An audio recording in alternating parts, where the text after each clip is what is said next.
시간 은혜받을 하나님의 말씀은 구약성경 느헤미야 4장 1절로 6절까지 말씀입니다.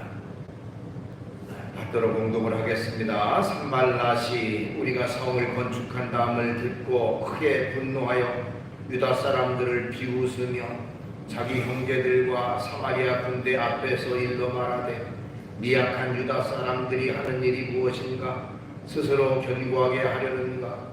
제사를 드리려는가? 하루의 일을 마치려는가? 불탄 돌을 무더기에서 다시 일으키려는가 하고 암몬 사람 도비아는 곁에 있다가 이르되 그들이 건축하는 돌 성벽은 여우가 올라가도 곧 무너지리라 하더라. 우리 하나님이여 들으시옵소서. 우리가 업신여김을 당하나이다. 원하건대 그들이 욕하는 것을 자기들의 머리에 돌리사 노략거리가 되어 이방에 사로잡히게 하시고 주 앞에서 그들의 악을 덮어두지 마시며 그들의 죄를 도말하지 마옵소서. 그들이 건축하는 자 앞에서 주를 노하시게 하였음이니이다 하고 이에 우리가 성을 건축하여 전구가 연결되고 높이가 절반에 이르렀으니 이는 백성이 마음을 들여 일을 하였음이니라. 아멘. 말씀을 6절까지 받들어 공독을 했습니다. 오늘 주어진 본문 말씀 가지고 비판당할 때에 이런 제목의 말씀으로 같이 은혜를 나누려고 합니다. 기독교 예화집에 나오는 내용 중에 한 가지를 잠깐 소개하려고 합니다. 어떤 교인 한 분이 목사님을 찾아와서 하는 말이 목사님, 저는 아무리 생각해도 은사가 꼭 하나밖에 없어서 하나님 앞에 쓰임받는 인생을 살아갈 수가 없을 것 같습니다. 이런 얘기를 했다고 합니다. 그래서 목사님이 하는 말이 기독교 역사에는 단 하나의 은사를 가지고도 하나님의 나라를 위해서 헌신한 사람들이 너무너무 많이 있습니다. 라고 힘을 실어주면서 그러면서 그에게 하는 말이 그런데 성도님의 그 한 가지 은사라는 것이 무엇입니까? 라고 물었습니다. 그랬더니 그가 잠시 주저하다가 저는 비판의 은사를 가지고 있습니다. 라고 했답니다. 그래서 그 목사님이 다시 대답하기를 그렇군요. 그러면서 저는 그 은사도 유익하게 쓰여질 수 있다고 생각을 합니다. 다만 그 은사를 가지고 다른 사람을 비판하는데 쓰지 말고 자신을 비판하는 일에 쓰시기 바랍니다. 이렇게 권면을 해줬다고 합니다. 사람들은 다른 사람을 비판하는 일에는 아주 열을 올리고 그야말로 있는 것 없는 것 흠집을 만들어내려고 하다가도 자신의 허물, 자신의 부족, 자신의 허점에 대해서는 자꾸 숨기려고 하고 감추려고 합니다. 성경에 보면요, 비판이라고 하는 것은 두 가지 의미의 비판이 있는 것으로 말하고 있습니다. 하나는 긍정적 의미로 사용되기도 하고요, 때로는 부정적 의미로 사용되기도 했습니다. 자, 이 비판이라고 하는 것이 긍정적 의미로 사용된 것은 분별이라고 하는 말과 동의어로 쓰여질 때가 있습니다. 분별. 자, 분별이라고 하는 것은 현실을 정확하게 파악해서 개인과 공동체를 바르게 세우는데 그 목적이 있어요. 그러니까 옳고 그름에 대한 바른 판단을 해서 사람들로 하여금 바르지 못한 것에서 돌이켜 바른 길로 돌아서게 하는 것, 그게 바로 분별인 것이죠. 그래서 믿음이 약한 사람들은 어느 것이 옳은 것이고 어느 것이 잘못된 것인 것을 깨닫지 못할 때가 많습니다. 그럴 때에 이 분별력을 가지고 옳은 길 바르게 제시하는 그런 역할을 하는 아주 좋은 것이 바로 분별이라고 하는 것입니다. 그러나 우리가 일반적으로 비판 그러면 바로 여기 부정적 의미의 비판이 있는데, 그것은 바로 개인을 무너뜨리고 공동체를 무너뜨리고 파괴하는 그런 잘못된 요소가 바로 부정적 의미의 비판이라고 하는 것입니다. 이런 비판은 하나님에게서 나오는 것이 아니라 악한 마귀가 가져다주는 것이라고 할 수가 있습니다. 성경은 이런 비판을 삼가해야 된다라고 우리에게 권면하고 있습니다. 마태복음 7장 1절 2절에 보니까 비판을 받지 아니하려거든 비판하지 말라. 너희가 비판하는 그 비판으로 너희가 비판을 받을 것이요 너희가 헤아리는 그 헤아림으로 너희가 헤아림을 받을 것이니라. 이렇게 말했어요. 비판을 받지 않으려면 다른 사람을 비판하고 판단하지 말라라고 성경은 말하고 있습니다. 이처럼 비판에는 긍정적 의미의 분별력을 가지고 바르게 인도하는 그런 좋은 의미의 내용이 있는가 하면, 부정적 의미의 그런 다른 사람의 허물을 들추고 다른 사람의 잘못만을 바라보고 판단하려고 하는 그런 잘못된 요소의 비판이 있다는 것입니다. 자, 오늘 본문 말씀을 보면 느헤미야라고 하는 사람이 예루살렘 성을 재건하면서 있었던 그런 사건을 쭉 기록하고 있습니다. 그런데 지금 느헤미야는요, 주변 사람들, 다른 지역에 사는 사람들로부터 엄청난 파괴적 비판을 받고 있습니다. 그렇지만 느헤미야는 이런 비판을 지혜롭게 극복해서 승리하는 그런 삶을 살았습니다. 자, 이 느헤미야에게서 다른 사람으로부터 다가오는 이런 잘못된 비판을 받을 때에 어떻게 바르게 대처해서 승리할 수가 있겠는가 하는 그런 승리의 방법을 느헤미야의 그 삶을 통해서 우리가 깨닫게 되는 것입니다. 느헤미야는요, 비판받을 때에 먼저 하나님 앞에 기도했습니다. 자, 오늘 본문 말씀에 보면 느헤미야 당시에 주변에 살던 여러 부족의 지도자들의 비판이 엄청나게 거셌는데요, 그 비판이라는 것은 마치 조롱에 가까운 그런 비판이었습니다. 모욕적인 비판이었어요. 오늘 본문 1절과 2절에 보니까 산발랏이라는 사람이 우리가 성을 건축한 다음을 듣고 크게 분노하여 유다 사람들을 비웃으며 자기 형제들과 사마리아 군대 앞에서 일러 말하되 이 미약한 유다 사람들이 하는 일이 무엇인가? 스스로 견고하게 하려는가? 제사를 드리려는가? 하루의 일을 마치려는가? 불탄 돌을 흙무더기에서 다시 일으키려는가 하고 이렇게 조롱하고 비웃었어요. 참 어리석은 사람들이다. 참으로 미약한 사람들이 뭘 하려고, 뭘 제대로 할 수 있다고 하면서 빈정대고 비웃는 그런 내용이 나옵니다. 자, 예레미야 입장에서는 얼마나 분노가 치밀어 오르는 조롱인지 알 수가 없습니다.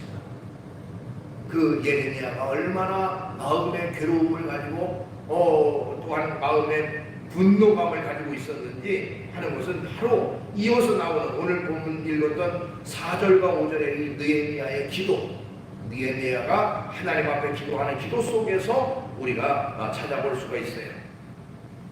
4절과 5절 보면요, 우리 하나님이여 들으시옵소서. 우리가 업신여김을 당하나이다. 원하건대 그들이 욕하는 것을 자기들의 머리에 돌리사 노략거리가 되어 이방에 사로잡히게 하시고 주 앞에서 그들의 악을 덮어두지 마시며 그들의 죄를 도말하지 마옵소서. 그들이 건축하는 자 앞에서 주를 노하시게 하였음이니이다 라고 기도를 합니다. 여기 내용처럼 4절에 자신이 업신여김을 당하고 있다라고 말하고 있고요. 또한 사람들이 자신을 향해서 욕하고 있다고까지 말했고, 그리고 하나님 앞에 이런 자들은 절대로 하나님 용서하면 안 됩니다 라고까지 얘기를 했습니다. 언뜻 생각하면 참 느헤미야가 좀 지나치게 기도한 거 아닌가, 좀 사랑의 마음을 가지고 기도해야지 어떻게 저렇게까지 기도하는가. 저주 기도라고 말하죠, 우리가 일반적으로. 어떻게 저주 기도를 할 수 있는가. 그러나 한편으로 생각하면 오죽하면 느헤미야가 그런 기도를 했겠는가 하고 이해가 되는 부분도 없지 않아 있습니다. 자, 여기서 우리가 주목해 볼 것은요, 이 느헤미야는 자신을 이렇게 업신여기고 조롱하고 괴롭히는 그 사람들 앞에서 그들을 상대할 때에 직접적으로는 대응하지 않았다. 직접적으로 그들에게 똑같이 그렇게 어떤 그 행위로, 행동으로, 물리적 힘으로 가지 않았다는 것입니다. 그 대신에 그는 그 억울한 문제를 가지고 하나님 앞에 나아가 기도했다는 것입니다.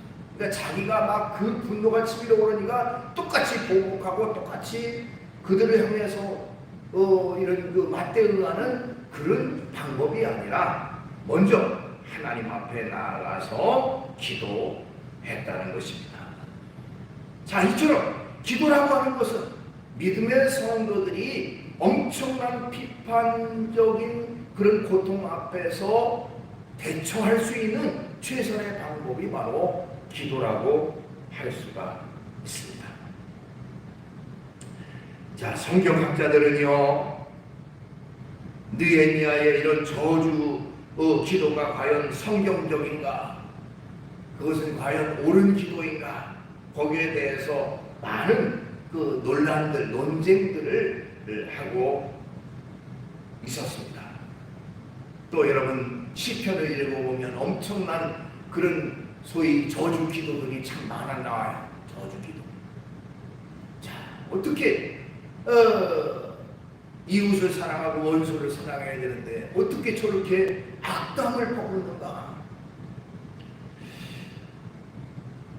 기독교 그 역사에 유명한 문학가요 변증가였던 C.S. 루이스라는 사람이 있는데요. 그 루이스라는 사람도 처음에 기독교 신앙을 접했을 때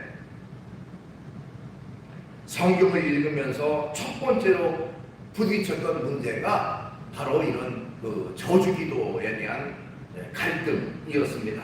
그가 기독교를 알아보기 위해서 시편을 읽다가 한때 성경을 던져버리기도 했다라고까지 고백을 했는데요. 그 이유는 시편을 읽어보면 너무너무 아름다운 그런 내용으로 쭉 돼 있다가 나중에 보면 원수들에 대한 저주의 내용이 많이 기록된 것을 보고 이게 어떻게 성경의 내용인가, 어떻게 이럴 수가 있는가까지 얘기를 생각을 했다는 것입니다. 그러다가 좀 더 깊이 묵상을 하다가 깨달은 것은 적어도 성경은 인간의 감정에 가장 정직한 책이구나. 그러니까 그런 어떤 분노의 마음까지도 그대로 적어놓은 그런 어떤 진실한 내용을 담고 있구나 라고 생각이 머물렀고요. 그러니까 인위적으로 좋은 내용만 쓴 게 아니라 그런 아주 격한 감정까지 다 표현한 내용이 성경에 있구나. 뿐만 아니라 성경에 나오는 그 하나님은 인간의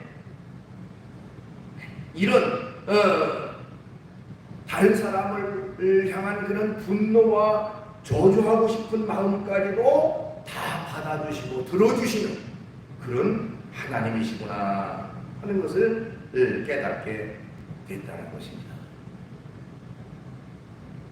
그러니까 성경 내용이 가감없이 그야말로 인간이 좋은 내용만 기록한 것이 아니라 인간의 그 분노의 감정까지 그대로 적은 그런 솔직한 책이구나. 뿐만 아니라 하나님은 그런 감정까지도 이해하시고 헤아리시고 들어주시는 그런 하나님이시구나 하는 것을 깨닫게 됐다는 것입니다. 자, 느헤미야도 이런 하나님을 그는 잘 알고 있었습니다.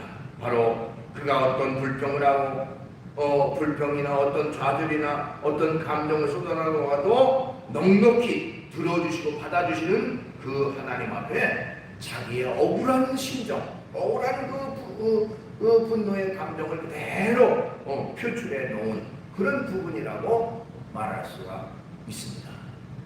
그래서 또한 어떤 곳에 보면 우리가 저주기도 그 자체만 보지 말고 그것은 그런 그 솔직한 자신의 고백, 그런 억울한 일, 그야말로 분노의 마음을 가지고 있을 때 당하는 그런 그 솔직한 마음의 표현을 거기다 쓰는 것이고, 그러나 성경은 거기에서 끝나지 않고 그것이 출발점이고 시작점이지만 점점 하나님 앞에 간구하고 부르짖음으로 하나님이 위로하시고 힘주시고 또한 하나님이 해결해 주시는 것을 통해서 마음이 녹아지고 점점 이제는 분노의 감정이 사랑의 감정으로 바뀌는 그런 결과를 인도해 내신다. 그러니까 성경에 나오는 저주 기도의 그 자체만 보고 야 어떻게 이럴 수 있는가 이런 거가 아니라 그거는 출발점이 시작점이고 인간의 솔직한 자기 고백이다. 그러나 그것으로 끝난 게 아니라 그것이 출발점이고 시작점이 돼서 점점 하나님의 그 사랑 안에서 이제는 화해하고 용서하고 또 서로 감싸는 그런 결과로 연결된다는 것을 말하는 그런 그 학자들이 참 많이 있습니다. 참으로 저도 그 말씀에 공감을 합니다.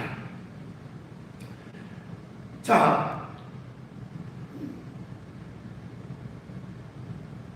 이처럼 우리가 인생을 살아가는데도 이 느헤미야처럼 억울한 일을 당할 때가 많습니다.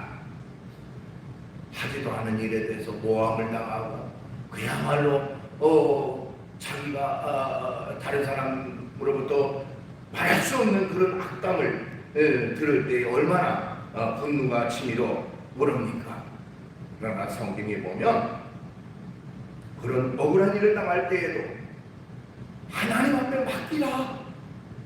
친히 원수 갚지 말고 하나님 앞에 맡기라고 권고하고 있습니다. 로마서 12장 19절 21절에 보니까요, 내 사랑하는 자들아 너희가 친히 원수를 갚지 말고 하나님의 진노하심에 맡기라. 기록되었으되 원수 갚는 것이 내게 있으니 내가 갚으리라고 주께서 말씀하시니라. 내 원수가 줄이거든 먹이고 목마르거든 마시게 하라. 그리함으로 내가 숯불을 그 머리 위에 쌓아놓으리라. 악에게 치지 말고 선으로 악을 이기라. 이렇게 말씀했어요. 그것이 바로 온전한 믿음의 성도들의 그런 해야 할 일이라는 것입니다. 그렇기 때문에 이런 일을 당할 때에 그 분노의 마음, 괴롭고 고통스러운 그 마음을 가지고 하나님 앞에 우리의 마음을 쏟아놓으라는 겁니다. 하나님 앞에 부르짖어 기도해라. 그러면 하나님은 우리의 부르짖음에 응답하시고 우리의 간구에 귀를 기울이시는 하나님이시라는 것입니다. 우리가 즐겨 부르는 복음성가 중에 주만 바라볼지라 하는 복음성가가 있지요. 그 가사의 내용을 보면 하나님의 사랑을 사모하는 자, 하나님의 평안을 바라보는 자, 너의 모든 것 창조하신 우리 주님이 너를 얼마나 사랑하시는지, 하나님의 찬양과 경배하는 자, 하나님의 선하심을 닮아가는 자, 너의 모든 걸 창조하시는 우리 주님이 너를 자녀 삼으셨네. 하나님 사랑의 눈으로 너를 어느 때나 바라보시고 하나님 인자한 귀로서 언제나 너에게 기울이시니 어두움에 밝은 빛을 비춰주시고 너의 작은 신음에도 응답하시니 너는 어느 곳에 있든지 주를 향하고 주만 바라볼지라, 주만 바라볼지라, 이렇게 부르는 찬양이죠. 어느 때든지 우리의 작은 신음과 고통에도 귀를 기울이시는 하나님이 계시니 주만 바라보고 하나님 앞에 간구하라 하는 것입니다. 이처럼 답답하고 억울하고 힘든 일을 당할 때에 우리가 먼저 해야 할 일, 그건 바로 이 느헤미야처럼 하나님 앞에 기도하는 일인 것입니다. 그 다음에 비판당할 때에 우리는 흔들리지 말고 맡은 일에 집중해야 합니다. 라는 것입니다. 흔들리지 말고 맡은 일에 집중해야 합니다. 자, 느헤미야를 공격했던 원수들이 그렇게 산발적으로 하는 모욕적인 말을 했던 것은 어떻게 보면 일종의 신빼기 전략이라고 말할 수도 있고요. 악한 마귀가 하나님의 일을 하는데 방해하는 그런 방해 공작이라고 말할 수가 있습니다. 자, 그들에게 이런 모욕적인 말들을 자꾸 함으로 말미암아 화가 나게 하고 결국에는 그 일을 진행하지 못하도록 만드는, 그래서 예루살렘 성을 건축할 의욕을 좌절시키는 것이 바로 그들의 목적이었습니다.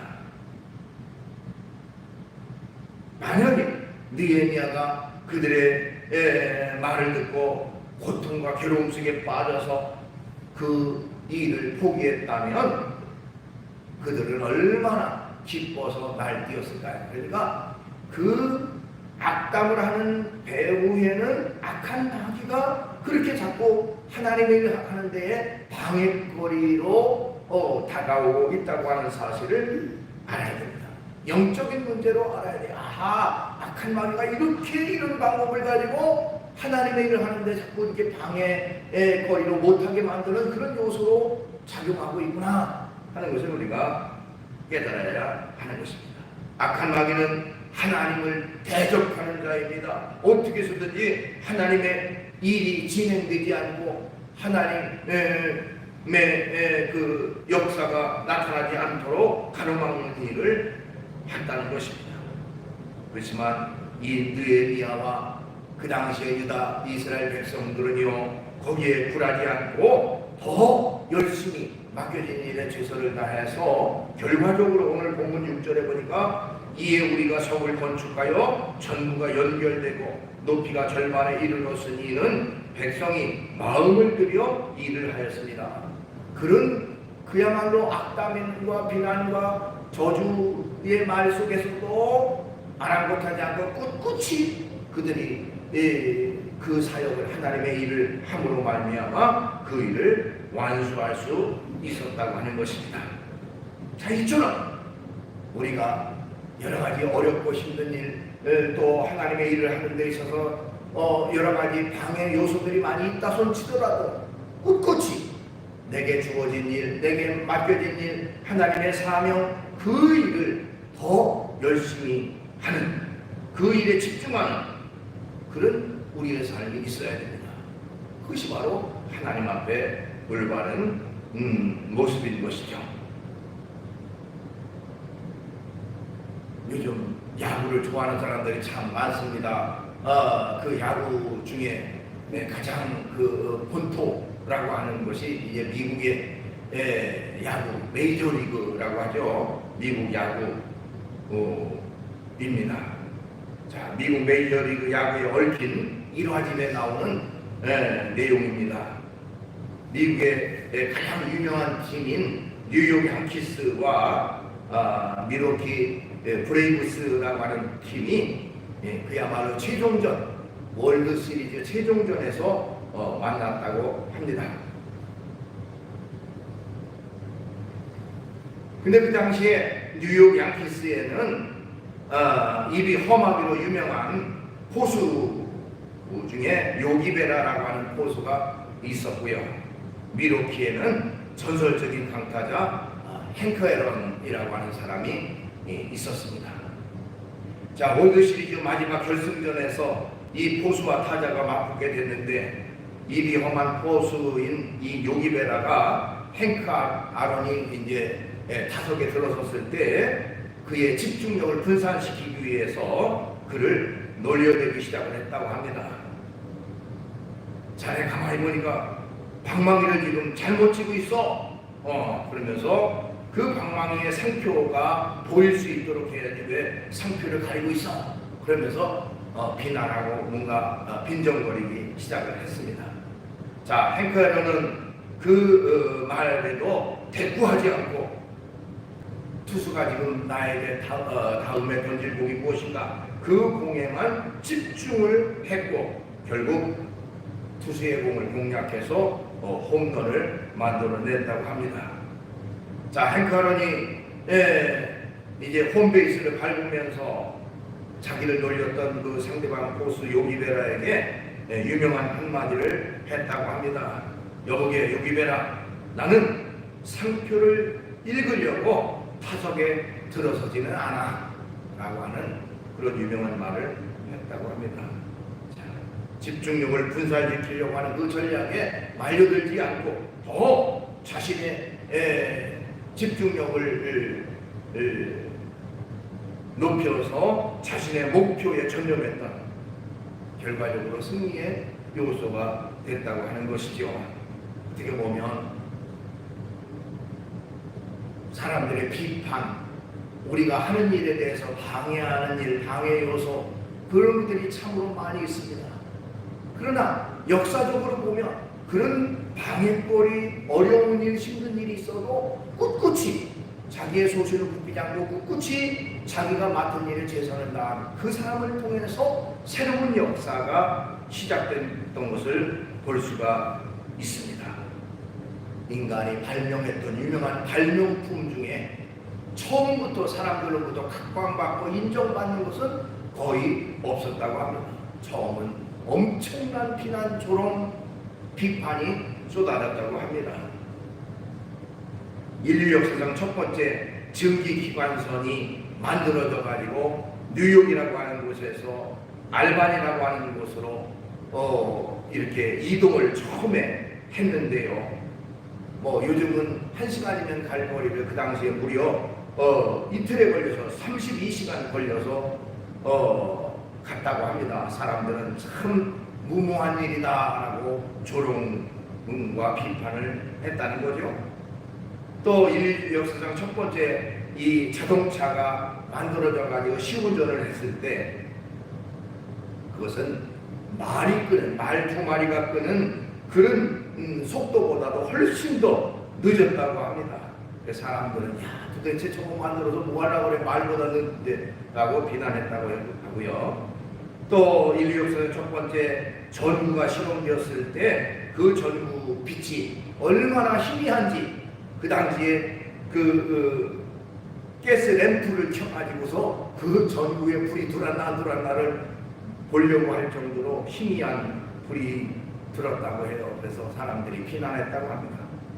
또 인류 역사상 첫 번째 비행기가 하늘에 올려졌을 때 그것은 공중에서 불과 59초 동안 머물러 있다가 곤두박질 쳤다고 합니다. 사람들은 역시 조롱하고 비판했습니다. 그러나 이런 비판과 조롱을 받은 그 발명자들은 결코 그들의 공통점은 포기하지 않았다는 데 있습니다. 그들은 그런 비판과 조롱에도 아랑곳하지 않고 자신들의 부족한 점을 보완해서 더 연구에 매진해가지고 오늘날 우리가 너무나도 요긴하게 사용하는 기차가 되고 자동차가 되고 전등불이 되고 비행기가 되어졌던 것이죠. 비판거리, 조롱거리, 그야말로 악담 이런 건데 신경 써서 그것에 그냥 머물러 있었다면 더 이상의 그런 훌륭한 발명품은 나오지 않았을 것입니다. 자, 이처럼 여러 가지 비판적 요소 속에서도 꿋꿋이 흔들리지 않고 맡은 일에 더 집중하는 것이 중요합니다. 그 다음에 비판을 당할 때에 주님을 기억하고 주님을 바라보는 그런 삶이 있어야 하는 것입니다. 여러 가지 비판적 요소가 있을 때에 꿋꿋이 주님만 바라보고 주님만 의지할 수 있는 그런 삶이 있어야 됩니다. 이 느헤미야에게도 위기가 찾아왔습니다. 오늘 본문 밑에 있는 10절에 보니까요, 유다 사람들이 이르기를 흙무더기가 아직도 많거늘 짐을 나르는 자의 힘이 다 빠졌으니 우리가 성을 건축하지 못하리라. 성을 건축하기 너무 힘들고 어렵고 막 그러니까 사람들이 좀 포기하고 이런 부정적인 말들이 나오기 시작을 했습니다. 또 주변에 있는 아까 악담을 먹었던 사람들이 구체적으로 막 침략을 해가지고 그 일을 못하도록 방해 공작을 하고 있었습니다.